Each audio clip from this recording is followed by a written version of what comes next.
Top quality और consistent performance के लिए सिर्फ सिल्वर पंप नाम याद रखना। પરંતુ સર તમારી પાસે સ્ટોક અને સેક્ટર સ્પેસિફિક હું જાણવા માંગીશ કે હવે સર આ જે તેજી આપણને જે જોવા મળી છે અને સારી એવી રિકવરી માર્કેટમાં આવી રહી છે, જેટલા આપણે એક અઠવાડિયું પણ જોઈએ તો નિફ્ટીમાં આપણને 6.5% અને બેંક નિફ્ટીમાં પણ આપણે જોઈએ તો 8%થી પણ વધુની તેજી આપણને જોવા મળી છે. તો સર આ બધા વચ્ચે હવે કયા સ્ટોક અને સેક્ટર છે કે જેની ઉપર આપણે સર ફોકસ કરીશું અહીંયાથી? મને એવું લાગે છે કે 2 કે 3 સેક્ટર ચોક્કસ ધ્યાનમાં રાખવા જેવા છે. એક તો નંબર છે ટેલિકોમ્યુનિકેશન. આપણે તમે જોયું કે આજે ધુઆધાર તેજી તમને ભારતીય એરટેલમાં જોવા મળી. જીઓ પણ મને એવું લાગે છે કે ભલે ઇટ ઇઝ મર્જ વિથ અત્યારે કરન્ટલી વિથ રિલાયન્સ ઇન્ડસ્ટ્રીઝ, એનો એક સેપરેટ લિસ્ટિંગ નથી થયો, પણ આજે કાલે કદાચ એનું પણ લિસ્ટિંગ થશે. તો આ એક એટલે કે રિલાયન્સ ઇન્ડસ્ટ્રીઝ પર છે અને ભારતીય એરટેલ અને વોડાફોન આઈડિયામાં એક એમને આશીર્વાદ એટલા મળ્યા કે એમનું જે ગ્રોસ રેવન્યુ એમનું જે એડજસ્ટેડ ગ્રોસ રેવન્યુ જે હતું, જે સ્પેક્ટ્રમ માટે એમને જે તકલીફ પડી હતી, એ સરકારે પોતે એને ઇક્વિટીમાં રૂપાંતર કરી નાખ્યું છે. પણ વોડાફોન જે એની પોતાની કંપની છે, પ્રિન્સિપલ કંપની છે, એ કેટલા ફંડ અહીંયા પોતે નાખે છે આ કંપનીમાં અને કેટલી ઝડપથી એ લોકો સ્વિચ ઓવર કરે છે ફ્રોમ 4G ટુ 5G, એ બહુ અગત્યનું છે.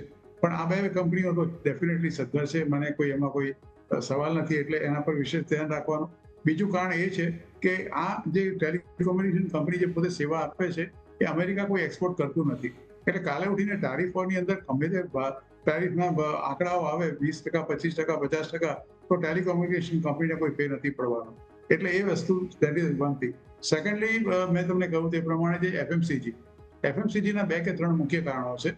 એક તો શરૂઆતમાં તમે જો જૂન મહિનામાં જ્યારે બજેટ આવ્યું ત્યારે મિડલ ક્લાસને બહુ મોટી રાહત આપી હતી નાણામંત્રીએ, અને 1 લાખ કરોડ જેટલા પૈસા સરપ્લસ એ લોકોના હાથમાં આવે એવી રીતે એમણે આ વસ્તુ કરી હતી જેથી લોકો વધુ ખરીદદારી કરી શકે. અને આપણે જાણીએ છીએ કે જ્યારે પણ કોઈ વ્યક્તિ પોતાના હાથમાં પૈસા આવે ત્યારે જીવન જરૂરિયાતની વસ્તુ પહેલી ખરીદતી હોય છે, વિચ ઇઝ એફએમસીજી. બીજું કે તમે સાથે મોન્સૂનની અત્યારે જે આગાહી આવી એને કારણે પણ એફએમસીજી સેક્ટરને બહુ મોટો એક રાહત થવાની પૂરેપૂરી રાહત થવાની એક શક્યતા છે. કારણ કે જો સારો વરસાદ થશે તો એ લોકોના જે ઇનપુટ મટીરિયલ છે એ પણ એ લોકોને ઇઝીલી અવેલેબલ થશે.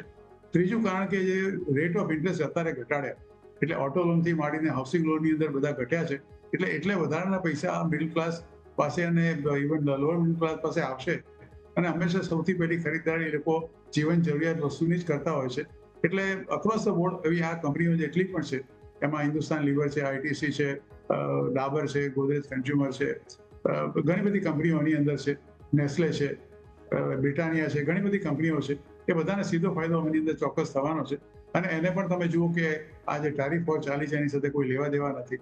અને ત્રીજું જે સેક્ટર મને એવું લાગે છે which is going to be there is going to be banking and non banking financial sectors.